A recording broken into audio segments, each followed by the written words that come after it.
Thank you, Eileen. So good morning, everyone. Welcome to our continued monthly Science of Autism Talk series. This is jointly sponsored by the Autism Center at Yale and the Autism Center of Excellence at Southern Connecticut State University. I want to remind everyone that we're coming up to Autism Awareness Month and that we appreciate your support, both your personal, but also your financial support in keeping things like this going. And if you visit our website at Southern, you can find a link in terms of giving.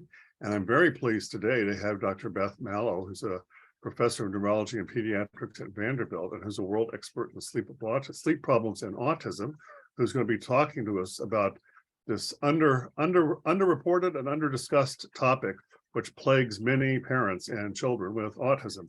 That being said, Beth, it's all yours.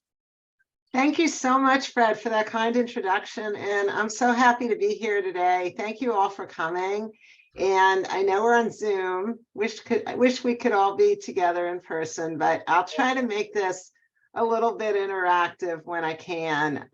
Please feel free to put things in the chat, share where you're from or what your discipline is. I wanted to get a sense of who's on the call today.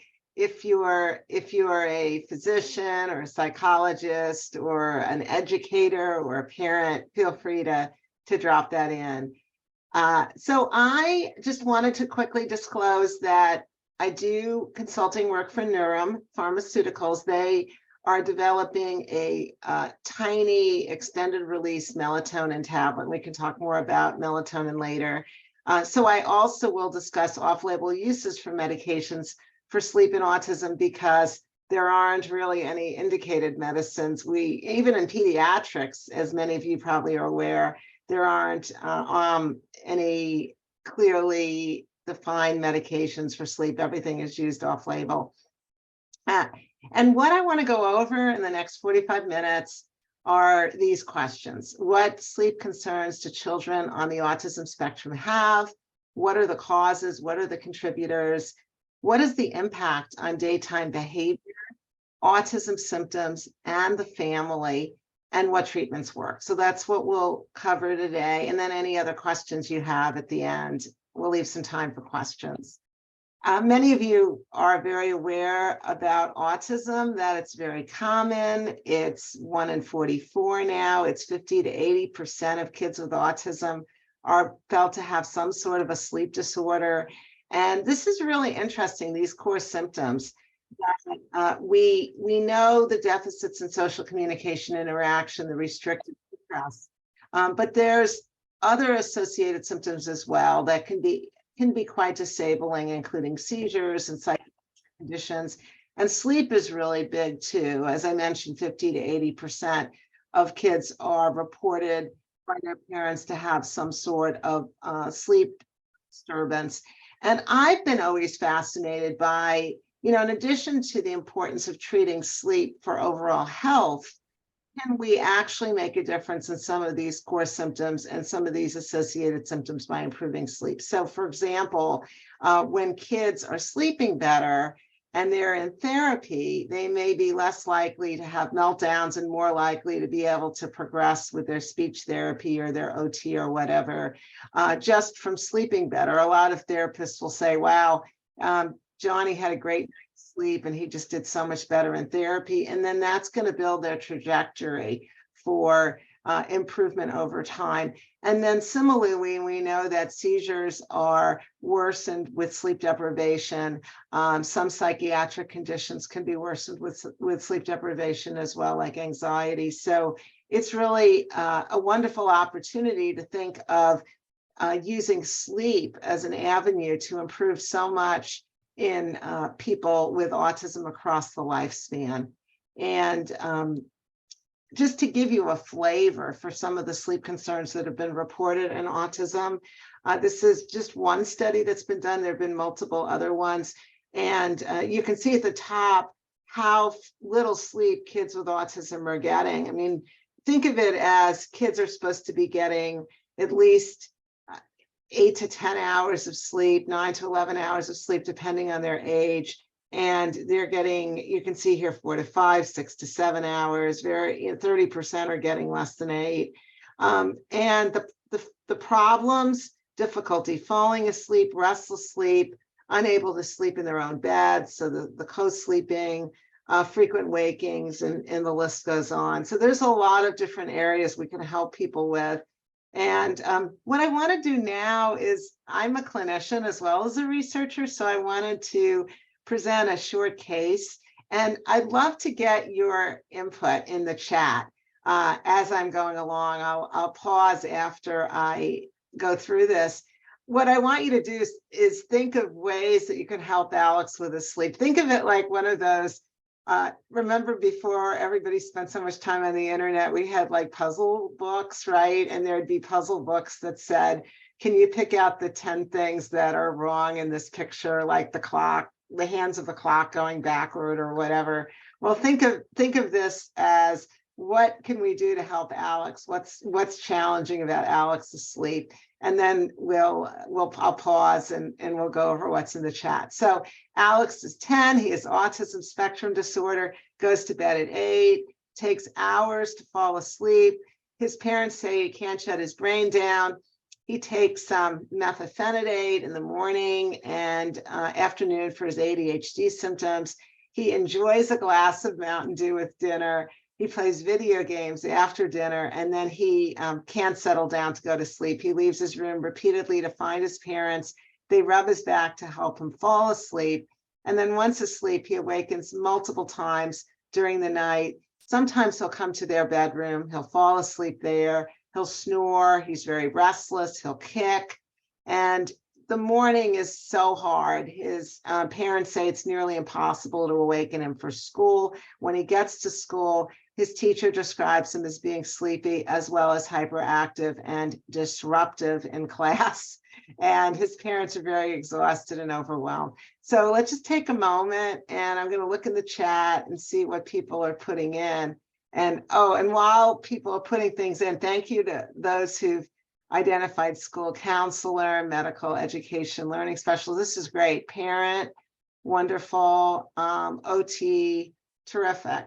I'm going to focus on kids more today, but I'll try to get into adults whenever it makes sense. So anybody have any ideas about how we can help Alex with his sleep?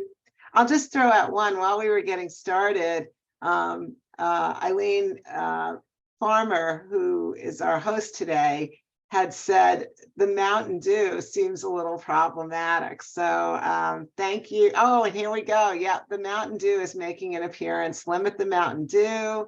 Video games after dinner, we should also limit those. No Mountain Dew. Okay, good. I'm glad the Mountain Dew is sticking out. The video games, excellent. Good guys. So other things that stick out here that we really wanted to address were, for example, the snoring, right? Because snoring can be a sign of sleep apnea. It can wake people up at night. You can also have leg movements and leg kicks. So we'll get to all of those different components. And the other thing I wanted to mention is that bedtime of 8 a.m. 10-year-old, and that may be a tad early, and we'll talk about why that's important as well in a few minutes for promoting kind of the drive to sleep. But good job, everyone. So here's what happened. Even after he ended up with a sleep study that showed that he had sleep apnea, and he went to ENT, ear, nose, and throat, had an anotonsillectomy. His snoring resolved, but it was still taking him at least an hour to fall asleep, and he woke up at least once a night. So even with the resolution of his sleep apnea, a repeat study had shown it resolved. He continued to have these problems. And he also has restless sleep, and we checked his ferritin level. Iron stores, which is what ferritin is, can be low in autism, and if it's below 50 nanograms per milliliter, we like to supplement iron to see if we can improve restless sleep, restless legs. And his level was normal, so that wasn't it. And his parents also delayed his bedtime to try to promote more of a drive to sleep. They cut out his methylphenidate in the afternoon, and they stopped the caffeine from the Mountain Dew and the evening video games. And he's still having these challenges, and they're really exhausted. And that's kind of brings me to my next slide, which is the contributors to sleep problems in autism are really multifactorial. I like to explain it to parents in clinic. This may be simplistic, but it really works out well for them to understand and for me to understand. There's biological components, and we'll talk about those in a moment. So I think about those as like arousal dysregulation, melatonin processing in the brain, the genetics that affect our sleep, and then there's medical causes like medications that people might take, the kids might take that affect their sleepiness or their alertness. And then this is to remind me that we do sleep studies every so often, not always in insomnia in autism, but if we're worried about sleep apnea, leg movements, seizures, the sleep study can be very helpful. And then we also look at behavioral causes for sleep. This is a huge category, and a lot of times people feel like kids with autism are not going to respond to behavioral interventions, but they actually do. So this is the caffeine, which you can get from Mountain Dew or coffee or cola or even iced tea. A lot of parents don't realize that iced tea has caffeine in it.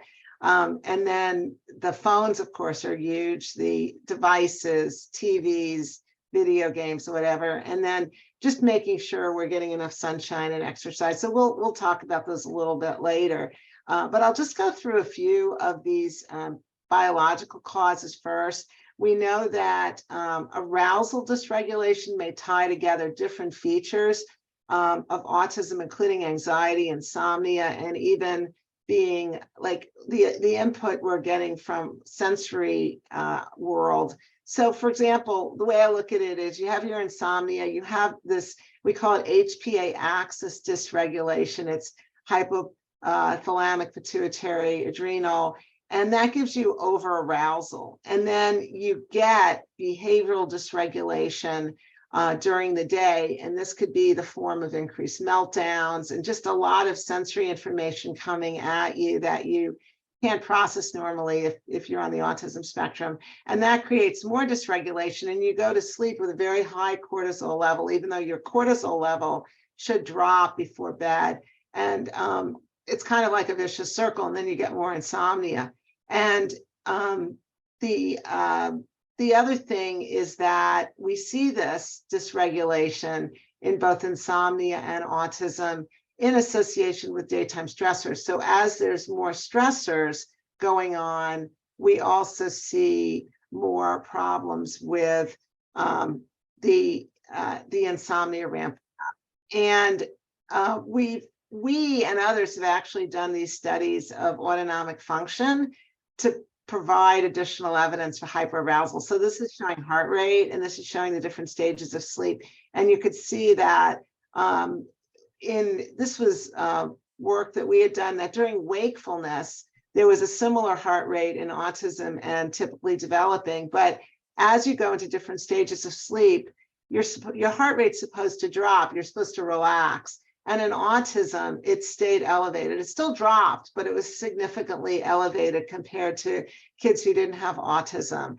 And it's interesting because we think again of kids with autism are going to be more stressed, right? And they're going to have more arousal during the day when things are happening in their world and they're having meltdowns and whatever. But this is showing that even when they go to sleep, there's a physiologic difference where their heart rate, which is a kind of, you can think of it as a marker of arousal, is elevated compared to those who are typically developing. So that was another piece of evidence that kids with autism are different. And that may be part of the puzzle for why they have sleep problems. And then we also have melatonin, which is very common, very popular. It's a hormone of darkness. So it's released when it's dark outside. We need it to get dark in order to release our natural melatonin. And it works in different ways. It works as a hypnotic, where it inhibits the drive for wakefulness. It also acts as a circadian rhythm hormone. We call it a chronobiotic. And here it's stabilizing circadian rhythms. And you can think of it as there's MT1 receptors for the hypnotic in the brain, and the MT2 receptors, which are receptors in the brain that stabilize circadian rhythms. What you might not know is it also acts as an anxiolytic, and it mitigates hyperarousal. And I only learned this when I did a lot of research and reading about melatonin. And that's fascinating because it's not only promoting sleep, it's calming us, and it's fighting these or mitigating these stressors that I just talked about with the overarousal. It's very interesting, though, the history of melatonin processing in autism, because some of the earlier studies showed that there was a, and I'm sorry, I think I need to be, I've been putting my cursor in the wrong place. You can see my cursor here? Okay. So this is showing older studies by Coleman and Neer that are, these are kids on the autism spectrum. These are typically developing, and you can see the difference here, where there's an increase in melatonin and an uptick here in the middle of the night, and it's flat in autism. And it was also lower in autism in the study by Neer. And this is kind of what we thought we would find when we did our work. Also, Melky had and Bourgeois in France had done a study looking at melatonin levels in kids with autism, their parents, and controls. And they found that the kids with autism had lower melatonin levels and also lower activity of ASMT, which is an enzyme that converts acetylserotonin to melatonin. And then melatonin is broken down by CYP1A2. And when you look at the metabolites, kids with lower levels of the 6-sulfoxymelatonin had autism, or I should say kids with autism had lower levels of the 6-sulfoxymelatonin. So we thought there was, okay, this enzymatic block, kids with autism are somehow not processing melatonin normally. And we went ahead and did a study with a small number of kids. But it was interesting because what we found when we overnight blood sampled kids, and you're going to say, how did you do that? And I'll explain that in a moment. But these are all kids with autism and sleep onset insomnia who are in a trial of melatonin. And before we gave them the supplemental melatonin, we drew their blood overnight in our clinical research center. And their insomnia all responded to melatonin, and they all had normal melatonin levels before we treated them. And this was a small study. It was only 9 kids, because think about what it involves to come into a clinical research center at a hospital if you have autism and you're 3 to 10 years old and have a catheter put in your arm and have your blood drawn overnight. It's a big deal. It'd be a big deal for any of us, right? Let alone kids on the autism spectrum. But these kids did it, and they did a great job. And so what happened here, if you think about it, is we would have expected these kids to have some sort of melatonin deficiency, right? Because they had autism with insomnia, and their insomnia responded to melatonin. But in fact, their levels of melatonin were normal, and their trajectory, what happened during the night, was normal. This blue shading is actigraphy watches that we did for a week beforehand, showing when their sleep started, when they went to sleep and all. And their sleep patterns showed insomnia, but it was very interesting because these melatonin levels were normal, and they weren't supposed to be, right? So we said, why would they be normal? And that's where I fell back on. You're doing more than replacing melatonin when you do these melatonin. When we give people supplemental melatonin, you're helping their anxiety, maybe you're mitigating their hyperarousal. So that was really an interesting finding for us, even though it was a small sample. We also went on and looked at adolescents, and both of these, I just realized, Dr. Volkmar, that both of these studies were published in JAD. So I'm very grateful to your work as editor-in-chief for supporting this work. It was interesting because we found the same thing in adolescence. This is called the dim light melatonin onset, and there's like a takeoff here where melatonin is released about 2 hours before bedtime, and then it takes off. And these kids with autism had the same, we call it dim light melatonin onset, pretty much the same onset as those who are typically developing. And they had normal melatonin profiles, even if they had sleep onset insomnia. So melatonin was doing something else than just being released when you would give it to kids. It was somehow, their endogenous levels were normal, and we were somehow supplementing something that was normal, but they were still improving in their sleep. I also went ahead with Olivia Veach, who was postdoc with me, is now at Kansas as an assistant professor, faculty member. We were really interested in the genetic contributions to all of this. Remember, I mentioned these enzymes earlier, ASMT and CYP1A2. And what we found was that children with autism and sleep onset delay harbored a greater load of dysfunction in genes to the melatonin pathway. And especially in this breakdown of melatonin, the CYP1A2. And this was kind of a map looking at the different genes and how they interacted. And we found that this gene and this gene, like you can see the dark here, were correlated, and they were more present in kids with autism. So a lot of genes related to the melatonin pathway were dysfunctional in kids with autism. And when we looked at, we actually went ahead and looked at kids who were in our melatonin trial who responded to melatonin, and they had even more of a correlation with some of these genes that were involved in both ASMT and CYP1A2. And we showed that these genes were even more prominent. The dysfunction in these genes was even more prominent when we looked at kids with insomnia. So there is a connection. There's a lot more work that has to be done in melatonin and autism and the genetic contributions, but there seems to be some connections with some of these enzymes that are involved in either the production of melatonin or the breakdown of melatonin in autism. And one of the kind of future directions that we're doing in our work is to look at our electronic medical record at Vanderbilt. We're very fortunate to have this, we call it a biobank, where we have more than 2.8 million health records, and a lot of those are kids and adults with autism.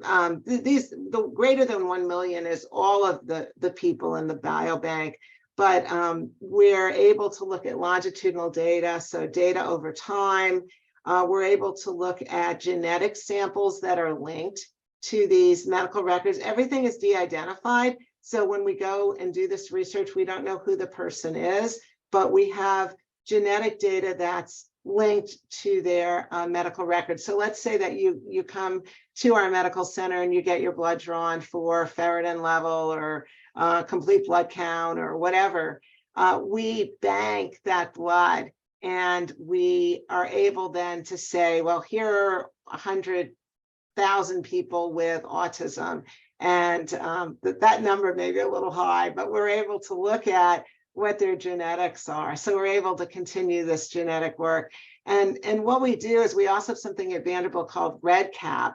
And REDCap stands for Research Electronic Data Capture. So we did a study that we published in Sleep Medicine in 2022, where we actually were able to go through all these charts, talk about whether sleep was mentioned, see what sleep problems were mentioned, for example, sleep onset on insomnia, short sleep duration, daytime sleepiness.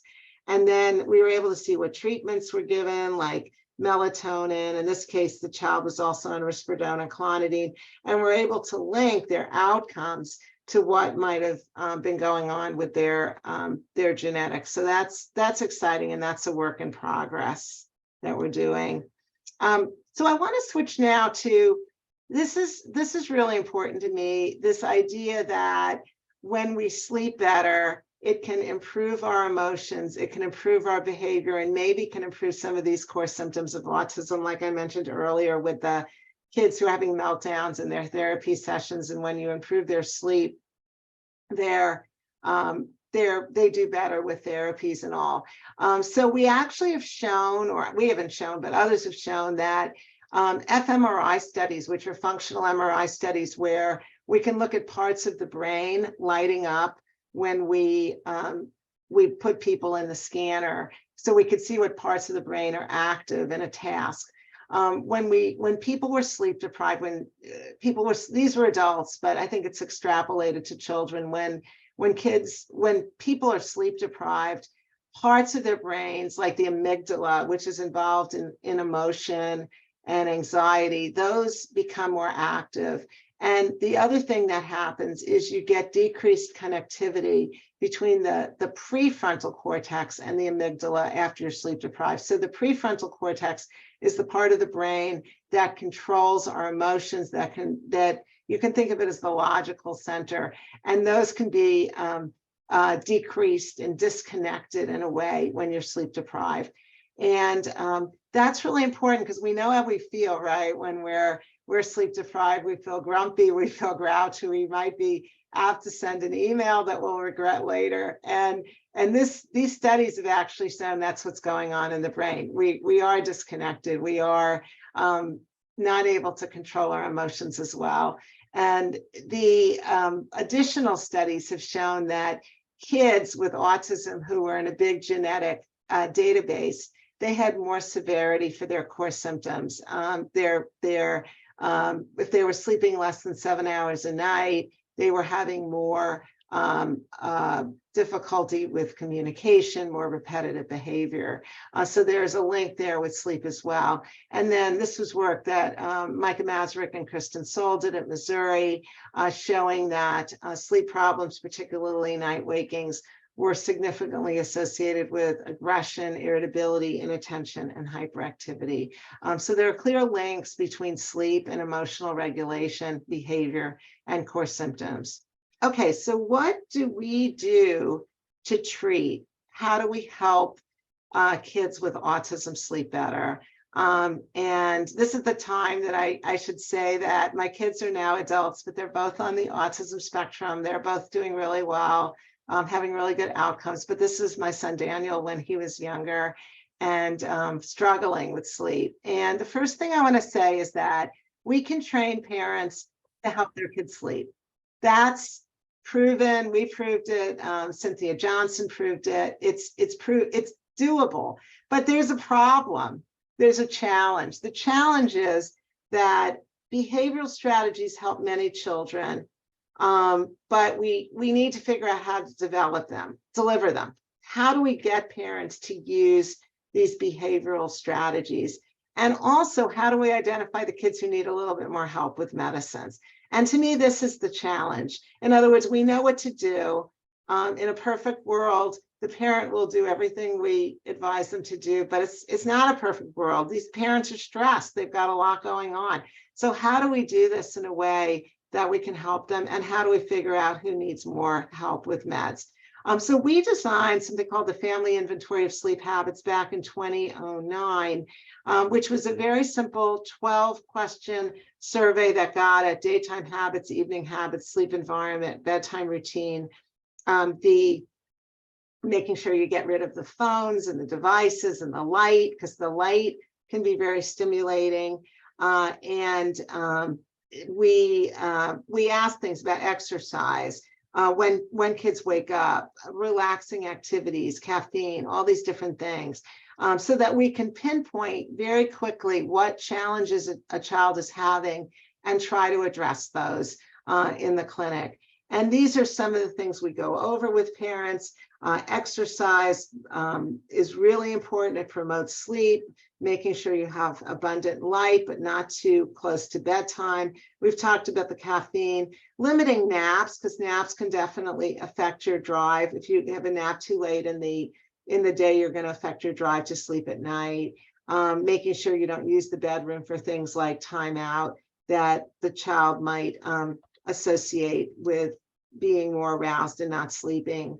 And then as we get into evening, limiting stimulating activities, having less light, having a good solid bedtime routine, making sure the sleep environment is not too hot, not too cold. You know, this again, bringing my son back in.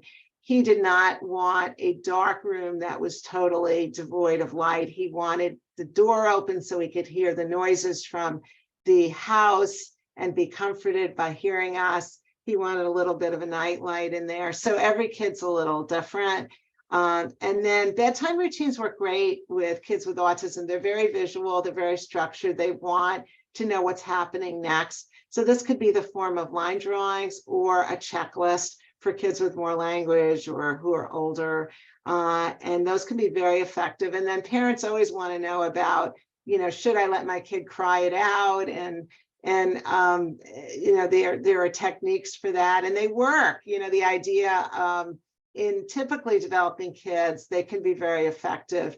This letting the child learn how to fall asleep on their own. I found personally with my kids that they're not as effective, and a lot of parents in clinic don't like the idea of like abandoning their kid in their bedroom to try to learn how to fall asleep on their own. I know my child cried when we did that incessantly. So instead, what we teach parents is a kinder, gentler method. I like to refer to it. You can call it the rocking chair method, or if you're a purist and you're a sleep psychologist, it would be, for example, modified extinction with parental fading. So the modified extinction means you're not letting the child extinguish their habits completely. You're kind of making it kinder and gentler and staying with the child in the room in a rocking chair.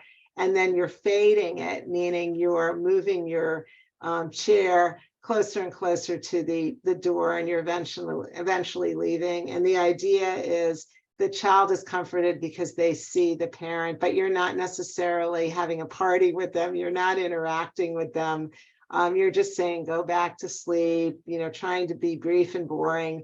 And then as they learn how to fall asleep without you there, you can reward them with morning stickers. You can take a big basket of presents from a dollar store. You can advise parents to buy these presents and wrap them, and they can be very inexpensive. They come from the dollar store, and then in the morning, the child could pick out a wrapped present. They love that. And then night wakings, when kids wake up in the middle of the night, the first step is to teach parents that kids need to fall asleep on their own. If they fall asleep on their own, they'll be less apt to wake up in the middle of the night because they've learned how to go back to sleep on their own. But if they need the parent there to fall asleep, the classic example is the pacifier, but it could also be a parent becomes dependent on their, a child becomes dependent on their parent being there. The parent isn't there when the child wakes up, the child has a full-blown awakening. So we teach this to parents. We teach them to respond quickly to distress, remember to comfort and reassure, but you know, be brief and boring. Back to bed is a great mantra. Not to over respond, use these visual reminders, and choose realistic goals and rewards, like staying, you know, you get a different sticker for every time you stay in bed, and then in the morning, if you know, you get the sticker, and then you get a special weekend activity if you've done 5 stickers. I love the bedtime pass. It doesn't work for every child, but if they're, I don't know, 3 to 7 years old and have some language, it works.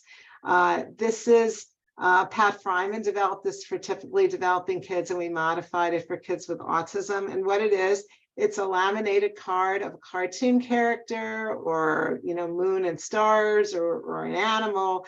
And what you do is the child basically gets this pass and they keep it. It's a ticket, and they can either use it for a reward, let's say a glass of water in the middle of the night, or a hug, or they can keep it and not use it. And if they don't use it, they get a reward in the morning. And I use this with my son. It took a few nights, you know, he would call for us and we'd say, okay, Daniel, here's your glass of water, here's your hug, I need your pass. And he gave up his pass. But then after a few nights, we found him in the morning, and he had slept through the night, and he had that pass in his hand. And he said to us, we said, why are you getting a reward? You slept through the night. And he said, because I was not scared. So he used the past kind of as his, his security blanket in a way. And we made a little story about this that we share with families about, the importance of getting a good night's sleep. And if I need anything from my parents, I have to trade in the past. But when I stay in bed all night, I get to keep the past. And, sleep is a really good thing. And it's worked really, really well. And the reason I think it works well in autism is because kids are concrete. Again, they love visual stimuli. And there's also that kind of, my son is, we don't use the term Asperger's anymore, but it was a term that we used, and we still do to some extent. We just use autism spectrum disorder more. And it's the sense of control, right? A lot of these kids with Asperger's have the sense of wanting to be in the driver's seat, wanting to be in control. And I think the past gave them that. But what if you have limited verbal skills? Even kids who have limited verbal skills and maybe can't do the past can still benefit from all sorts of behavioral techniques. They still work. It's not a myth that kids with autism respond to behavioral techniques. They really do. So there's schedule boards where you can use like real toilet paper, real combs and all, real shampoo to show them what they should be doing step by step for the bedtime routine.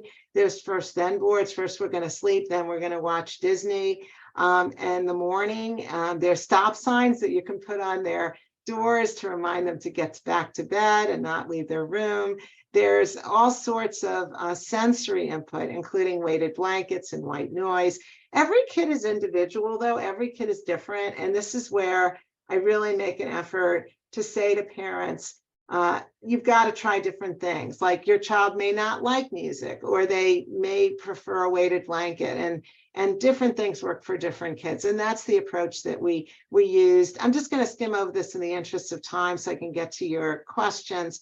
But we did carry out a multi-center trial with all these different techniques that I outlined for you all today. And we gave them pamphlets, or we worked with them. We worked with trained educators who gave them these techniques, taught them these techniques, and we measured their sleep, we measured their behavior, and we found that we could actually decrease time to fall asleep as measured by actigraphy by about 20 minutes on average. And some kids, it was an hour or two that they were improving their sleep, time to fall asleep, and others it was less. And they did a lot better with either the educator working with them in an individual setting or a group setting than they did with just getting a pamphlet or with no treatment. So really having someone working with them made a big difference. And then we also saw improvements on questionnaires about sleep, repetitive behavior scales, child behavior checklists, quality of life, and even how they felt as parents, how they felt they were doing as parents in terms of being effective parents. All of that improved when we did this trial. And I like to think that parent sense of confidence came from them feeling like they were making a big difference and they were doing things to help their children sleep. We went on to do the study in community practices. We taught therapists, OT, PT, behavioral, how to teach parents how to help their kids sleep. The pediatricians made referrals. They made sure that the children weren't having sleep apnea, seizures, reflux, any other medical condition. But the therapists did the training, and they did a great job. They achieved fidelity goals. We made sure the parents were comfortable with what was being done, and the sleep patterns, sleep habits improved with treatment. And parents were very happy. I want to put this out there as a whole bunch of free resources. If you Google Autism Speaks free sleep toolkits, all of these will come up. I developed a lot of these with my colleagues through something called the Autism Treatment Network, and you can find them online. They're all free. We also have sleep strategies for teens. We have a melatonin brochure. And then this is the only thing that isn't free. I wrote a book with my colleague, Terry Katz, that we've published. It's kind of a do-it-yourselfer for parents who aren't available to find, who don't have therapists available in their community who can work with them on sleep, or can't get to a specialized center to get sleep help. Again, it's that idea that these behavioral techniques work, but how do we actually get them into the hands of families? And that's to me the biggest challenge, and that's what I've been trying to work on over the last few years. We also did an online during COVID. We gave parents the ability to access toolkits and other videos online, and this was really fun. Because we did not start the study during COVID, but COVID hit and we were able to really take advantage of people being home, and they did our study. Our recruitment goals were all met and they were exceeded.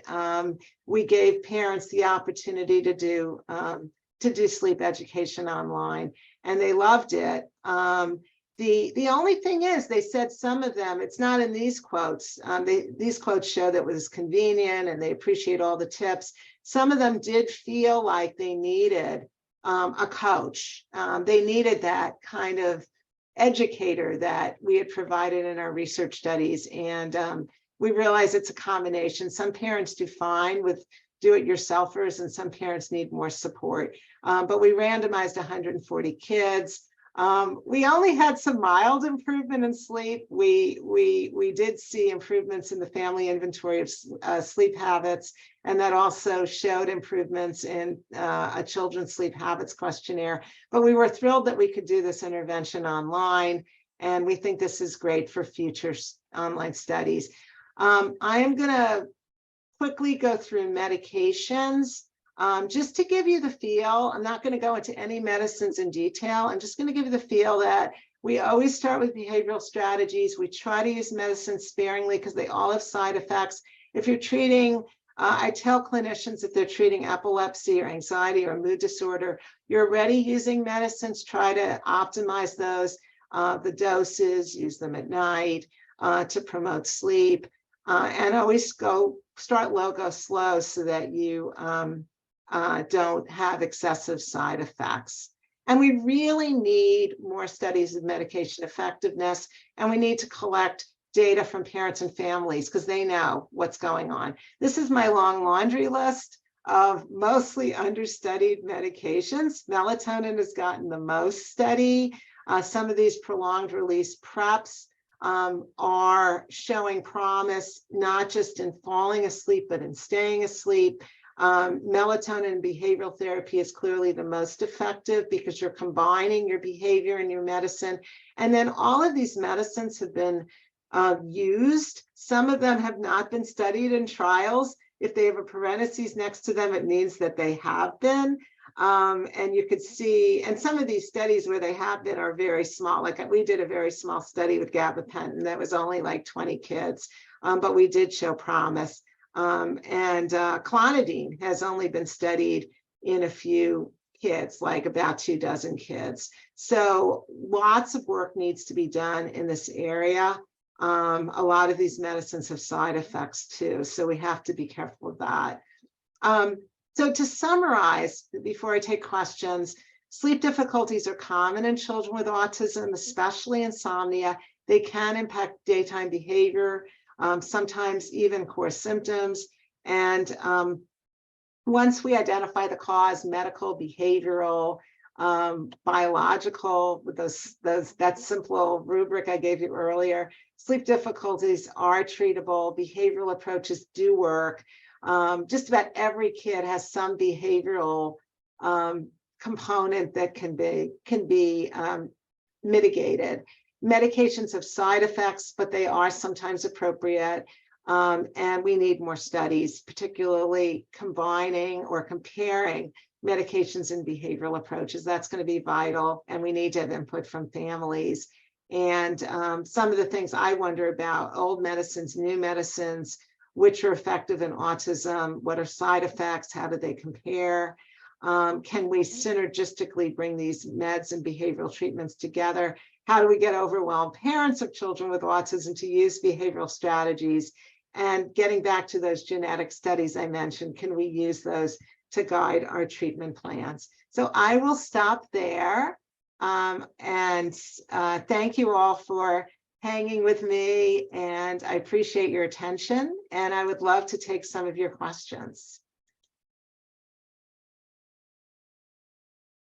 Please post your questions in the chat and Eileen will pass them along. Eileen, do you have any questions? So there was one, it was earlier on, asking where the differences in melatonin among children independent of screen time. Great question. That is a great question from several elements. So the endogenous or we can call it the melatonin that kids were making on their own before we gave them melatonin.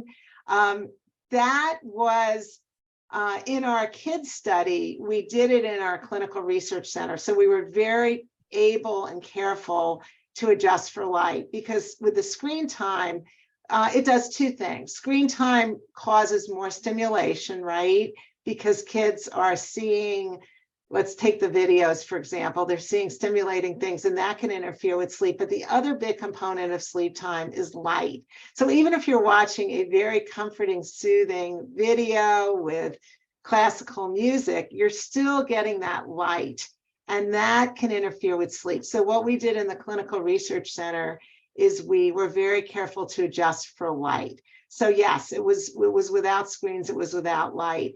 The other study that was done in kids' homes, that was the adolescent study with the saliva melatonin. We called it the dim light melatonin onset. That was challenging. We gave the families light meters, and we said, we want to make sure that you don't have screens on, you don't have light on. And to the best of our knowledge, when we checked the light meters, or we had them report was on the light meters, they weren't getting the light. But that was harder because it was in their own environments. It was in their own homes, and we can't be 100% sure that they weren't getting the light. We also put actigraphy watches on them that can pick up light, because there's light sensors on the actigraphy watches. Actigraphy I didn't get into, but think of it like a Fitbit. If you have that, it's just research reliable, and when you're moving, it shows you that you're active, and when you're at rest, it shows you that you're asleep. Those actigraphy watches did not pick up excess light. So great question. Very important to control for that. Are there any other questions? Yeah, there's one more that just came in. Are there any studies around increased nightmares in kids with autism? My child can be nervous to fall asleep as he's afraid of the nightmares. His pediatrician has just given the standard stuff on how to address nightmares, and those don't seem to help him. Calm music, calm sense, etc. Nightmares are really common, because think of it as anxiety is really common in autism, and anxiety can contribute to nightmares in a lot of cases. What I do with those kids, one thing I'm so glad you brought up that question, because it reminds me to talk about partnering with other specialists. I spend a lot of time partnering with psychiatrists, psychologists, therapists, I mentioned. But nightmares, that's one of those challenging things that even though a calming, soothing bedtime routine and all the different things I talked about, limiting the caffeine and all, can help, what I found over the years is that we can't really find a magic bullet with a behavior or even a medicine, at least a medicine for sleep, for trying to get rid of the nightmares. I really find that collaborating with psychiatrists and psychologists to help, and therapists to help with the anxiety is going to be really, really important. So I'm so glad you brought that up. The importance of collaborating with other specialists, or as if you're a parent, is so key to make sure that the treatment team is including people from multiple areas. So when I've worked with those who could head on directly address the nightmares from an anxiety standpoint, I've seen a lot of improvement and success.